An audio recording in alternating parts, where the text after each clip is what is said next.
米大リーグドジャースの大谷翔平投手は日本時間7日、本拠地で行われたカージナルス戦に1番投手兼 DH で先発出場。投手として4回を投げ2安打8奪三振1失点の好投を見せ、打者としても3回に一時逆転となる39号2ランを放つなど、3打数1安打2打点の活躍を記録しました。MLB ネットワークの人気番組、インテンショナルトークでは、大谷が今季最長となる4回を投げて8奪三振を奪い、さらに通算1000安打目を本塁打で飾った快挙を称賛。合わせて、ドジャースのポストシーズン先発ローテーションを予想しました。出演者はいずれも大谷の名を挙げ、ポストシーズンでエースとして起用しないなら、今投げさせる意味がないと断言する声や、大谷は間違いなく初戦の先発投手とする意見が出されました。この模様を日本語字幕付きでお届けします。It's time to put it on the board. Yes. Shohei Ohtani tossed his longest outing of the year so far. 4 innings with 8 punchies. He also had his 1,000th career hit, which was a long ball. So guys, put it on the board. Who should start the first 3 postseason games for the Los Angeles Dodgers? Give me your starting rotation. Who should start first 3 postseason games for the Dodgers? Yes. I'm going to surprise You've had a lot of time to think about this, Kevin. I've already got it, but my marker's not working. So Great. that sucks. Great. I Great. just broke that. Why isn't this not working? Who would know? Who Why knew don't that you this check wasn't the gonna work? box? Well, here we go. Look it. You see? There's my marker. So I can't control that Kara snuck in here and stole my my working one. Ooh. What? No, didn't say anything there. That's where I'm going. Okay. Ohtani game Ohtani 1. starts number 1. Yeah, no doubt. got Like, it. there's no point whatsoever. Why even have him pitching right now if he's not going to be your number 1 starter? And then I went Blake Snell because of postseason experience that he's had before in the left-handed, right-handed, left-handed matchup, and he's on his way back. And then I surprised people. A lot of people might think Yamamoto, and I love Yoshinobu Yamamoto as much as anybody. But, you know, Kevin's just trying to untangle some cords so he can find a pen that works. Got it. And then I went Tyler Glasnow. This is a doesn't guy who has the capabilities of going out there and striking out 14 in a playoff start if he wants. That tall drink of water, as handsome as he is with that long flowing robe, you know, mane of hair. Kevin's going Don Drysdale, Sandy Koufax, and what does he got? Nope, Jerry Royce. Can you see that? People at home? Glasnow. No. I'm going Glasnow, Yamamoto, and Ohtani. That's my threesome, whether you like it or not. Wow. This You heard segment's me. on fire. Hart High School, Valencia, California. Tyler Glasnow stands about 6'7", better looking than anybody on the staff. Great dimples. Hammer, 98, and a little bit above the zone. And Yamamoto's going to come in doing his little stuff. Boom. And then I got Ohtani for 3 2/3. And then we're going to have to bring in Blake. Did you just slide in there that Tyler Glasnow is the best looking pitchers on the Dodgers? Fact. It's not He even. said he's it's got not even great slid in there. dimples. They know it.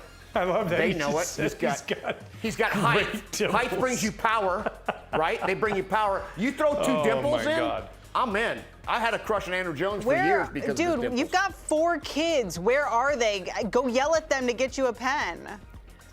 2 dudes they're just doing their things out of here. Kylie's at TCU, Karis is at school because she fell off a horse. We didn't get into that. And Gina's taking her to get an MRI. And I'm here and my dry eraser doesn't work. Wait, she fell off a horse? Flipped off the front. The horse kind of went boom, boom, boom, boom. Oh, wham! my gosh. And we're thinking, but she didn't break her left arm. It was just a little ligament, so we're good. Is she Sorry. okay? Let's go back to the whiteboard. Yeah, I think. I don't know. No one's here. Jack Harris, LA Times. That's the pleasure of watching Ohtani often in person. Jack, great to have you back on the show. So, how did Ohtani look? Because I will also mention that there was some concern from fans about the cramping that he had, and I think those concerns are dwindling. Yeah, I mean, he can still pitch a little bit. He can still swing the bat pretty hard. I mean, you know, and even in that game in Cincinnati, like, he was pitching okay until the 4th inning. It was really like the first time all year he's kind of looked human in a way of just like not being able on one day to physically, get through a full two-way outing. So to see him come back yesterday and look as dominant as he did on the mound, continue to look as sharp as he has coming off a second Tommy John, which I think is kind of the underrated part of all this, is just how seamlessly he's come back as a pitcher this year. And then to have another good day at the plate. He had been struggling a little bit. He'd only been hitting, like 230 since he started pitching again back in June. But the last week, you've seen him get on base a little bit more.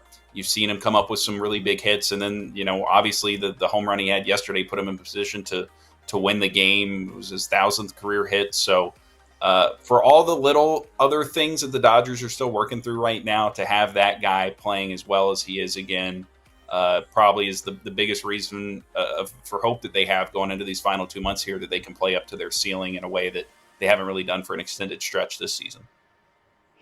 Hey, Jack, as a fan, now that I'm on the side of a fan and now media as well, and we talk about things like voter fatigue, and I'm not even talking about the MVP race. Do the Dodgers fans still appreciate how special it is to watch Shohei Ohtani on a daily basis now that he's back on the mound as well? I know last year he was incredible as a DH, but to see what he's doing on both sides, I think sometimes as fans, we take for granted how special this is. I mean, it hadn't happened over, centuries, since Babe Ruth. How special, is it to watch, and do they still appreciate how good he really is? Yeah, I think especially just because they're getting to watch him pitch for the first time since he didn't do it last year. And to see him, like watching him pitch is it's just a visually kind of different experience. He throws the ball so hard. He's such an imposing presence up on the mound. He has a little bit of a different demeanor. Like, when he's hitting, he can be kind of playful, waving around at guys. And when he's pitching, Dave Roberts has talked about this, just has a little bit more of an edge out there. Like, okay, this is the thing that, going all the way back to when he was coming up, like he always kind of looked at himself as a pitcher first. So I think that's been a cool thing for fans to get to experience, obviously in a game like yesterday where he strikes out 8 guys and then goes to the plate and hits a home run.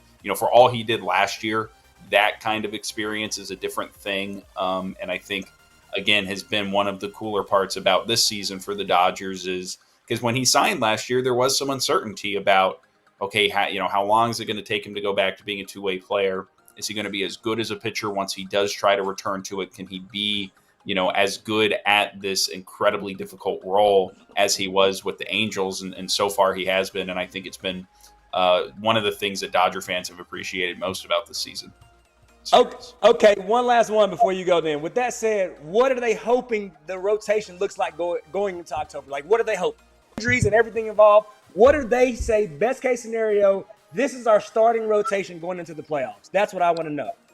Yeah, in an ideal world, in some order, it's Yamamoto, Snell, Glasnow, and then whatever you're getting out of Ohtani, which at this point, could be 5 or 6 innings, at least one time in a playoff series, maybe a couple if you try to put them in a game 1 and a game 5 or something like that. So assuming they stay healthy, I think that's the biggest difference about how this team might look the rest of the year compared to how it's been up to this point, is that the starting pitching should be better, should be healthy, should be a lot closer to what they envisioned coming into the year. And if they get that, I think it takes care of a lot of the other problems that they've had. But then again, they've had a lot of years the last few seasons where they expected to have a certain amount of productive and trustworthy guys in their rotation, and then got to October and didn't. So as long as that group stays healthy and productive, I think they're going to be okay. And I think they're going to look a lot closer to the 100-plus win team we expected to see this year. But that still is a little bit of an if as they try to navigate these last 2 months.